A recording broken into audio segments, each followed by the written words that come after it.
Уважаеми господин градоначалник, скъпи представители на централната власт в Сърбия и на правозащитни организации, господин председател на Националния съвет на българското малцинство в Сърбия, понеже мога да говоря много, ще се опитам да бъда максимално кратък.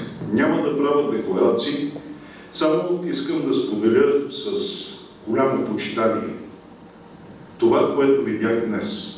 Защото казано е в писанието, че род дохожда, а земята пребъдва до века.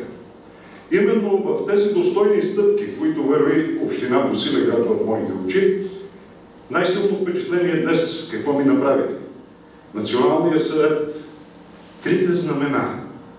Знамето на българите в Сърбия, националното знаме на Република Сърбия и знамето на моята родина.